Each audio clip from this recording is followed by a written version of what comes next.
మన మందిరానికి ఒక చెల్లి వస్తుంది. ప్రభుత్వానికి సంబంధించిన సెంట్రల్ గవర్నమెంట్ కి సంబంధించిన ఒక దాంట్లో ఆమె ఉద్యోగం చేస్తుంది. ఆమెకి పైన ఒక మేనేజర్ గారు ఉన్నారు. నేను ఆ డిపార్ట్మెంట్ అని చెప్తే మీకు అర్థమైపోద్ది. ఆమె పైన ఒక మేనేజర్ గారు ఉన్నారు.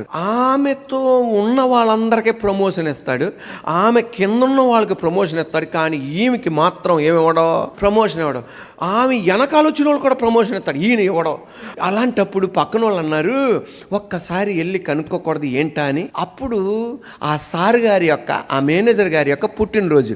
స్వీట్ బాక్సులను, యాపిల్ కాయలను, ఫ్రూట్స్ తీసుకుని వెళ్ళింది. ఎలాగన్నా ఏం చేద్దామని, మీకు బాగా చెప్పారు గట్టిగా, ఎలాగన్నా ఐస్ వేద్దాం, కూల్ చేద్దామని అనుకుని చెప్పి స్వీట్స్ను యాపిల్ తీసుకుని వెళ్ళి ఇచ్చి హ్యాపీ బర్త్డే సార్ అని చెప్పి వెళ్ళిపోయేటప్పుడు, సార్ అందరికీ ప్రమోషన్ ఇస్తున్నారు, నాకు ప్రమోషన్ ఇవ్వట్లేదు, నా వెనక వచ్చిన వాళ్ళు కూడా ప్రమోషన్ ఇస్తున్నారంటే, ఎవరికన్నా ఇస్తా, నీకేమనో. అదేంటి సార్ నేనేం చేశాను, నేనేమనమ్మా, ఎవడు చెప్పుకుంటో చెప్పుకునేది ఏముంది.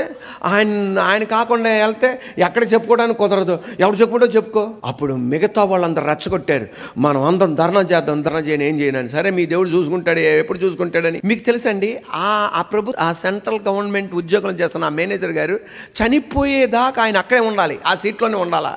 ఆయన మారితేనే తప్ప ఈమెకి ప్రమోషన్ రాదు. కానీ ఈయన చనిపోయేదాకా, అంటే రిటైర్డ్ అయ్యేదాకా ఆయన ట్రాన్స్ఫర్ రాదు. కానీ అదేంటో అదో రకంగా జరిగింది. ఇది దేవుడు మహాకృప. ఈయన ప్రార్థన ఆలకించాడు. ట్రాన్స్ఫర్ రాకూడదు, చచ్చిపోయేదాకా ఆయన అక్కడే ఉండాలి, రిటైర్మెంట్ అయిన దగ్గర అక్కడే ఉండాలి.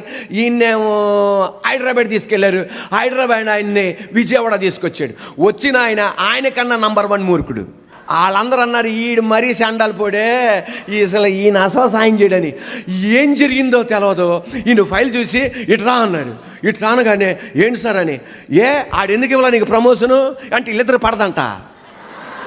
దేవుడు మామూలునే కాదు, ఆడెందుకు ఇవ్వడం అన్నాడంట. ఏమో సార్, ఏమన్నాడంటే, నేను నీకు ప్రమోషన్ ఇవ్వను, నువ్వు సచ్చేదాకా ఎక్కడ ఉండాలని. వెంటనే ఆడి కోసం అన్న నీకు ఇస్తాను ప్రమోషన్ అని చెప్పి ఉండండి. ఎంతమంది పైకి వెళ్ళారో ఈయన కింద ఆఫీసర్గా పెట్టేశాడు.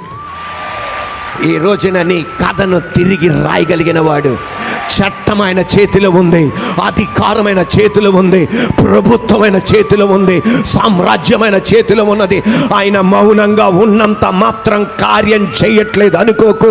నీ కొరకు తెరిసే రోజుగా అరునుగాక. మళ్ళా చెప్తున్నాను, నా దేవుడు నీ కొరకు మౌనంగా ఉన్నంత మాత్రాన ఏమీ చేయట్లేదు అనుకోకు. నా దేవుడు తెర వెనకాల చేస్తున్నాడు. నీ కొరకు ఖచ్చితమైన టైంలో తెర పైకి తీస్తాడు.